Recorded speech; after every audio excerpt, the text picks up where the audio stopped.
Black Bears head coach Clint Mylymok joining me right now. And coach, since we last spoke, 3 games there, nail biters, 1 goal games each. Your thoughts on the past week?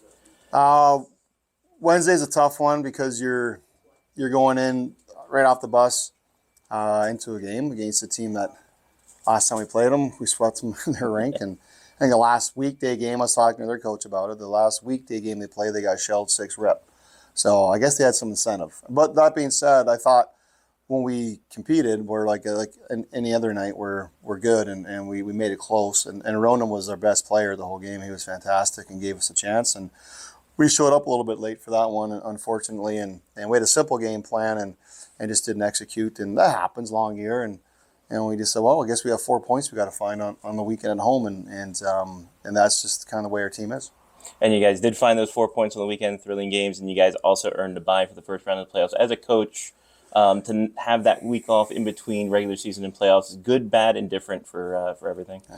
Look, it doesn't matter. I mean, it's people say, oh, wouldn't you want to do? I mean, isn't it just about preparation? I mean, you can take every situation and make it positive or negative. So it depends on what you want, how you want to look at it. And for us, it gives us a few days off, most likely for the players to get away from the rink and decompress. And then, the way this group works and the way we're built as a team, like we can't afford to come back and rely on our skill anyway. Like we're a team. If you look at where we went through this with our players, like our top scorer is ranked like 38th, I think, in the league, and so we're not like that high octane team. So it kind of doesn't affect us because usually, I guess, if you have a team where it's tic tac toe, when you got rhythm and pace and offense, it could be a bit tougher. But this level, to me, it's always going to be about compete. So we're just going to let them rest and then focus on getting back to the heaviness of our game and playing the right way. You guys were able to play a little high octane offense this week because almost you had to because of tete-a-tete with what you guys are doing. You like the way that the team looks, though, whenever thrown into a position, they seem to adapt very well to it.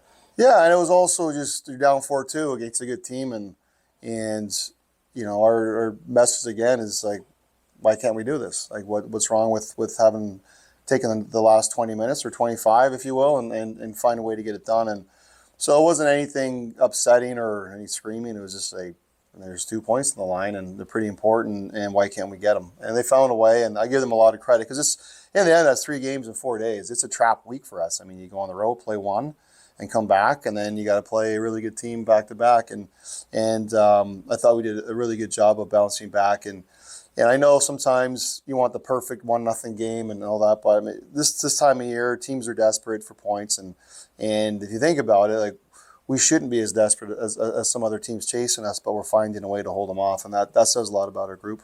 Your last regular season road trip this weekend against Danbury, a team that is mired in quite a slump. And again, you talk about traps. This could be a trap weekend for you guys too. But what's the key to keep these guys motivated and keep them going? Play the same way. Just we're on the road, and there's points at stake, and we have a specific goal in mind for the regular season, and that we've set some goals for ourselves as a group and as a team to try and get there. And Danbury and any team, it doesn't matter. They're all going to come in, and there's the first place team, and we're going to get, guess what, their hardest effort, their best effort. And for us, it's usually when you're on the road, it's the first 10 minutes of managing the game. Teams are excited, take away their excitement, and learn from our last Wednesday game where we go on the road in the first 10 minutes. There's a polar opposite, breakaways in the middle of the ice, turnovers, and not simple. And you can take that experience and run with it. And Danbury, once again, is a team that's very competitive. They're play us tough. They have a couple good goalies, so I don't know. It's same old, same old. We're going to go and play somewhere where they want to beat us bad and are going to be pretty excited to play us. Head coach Clint Mylymok.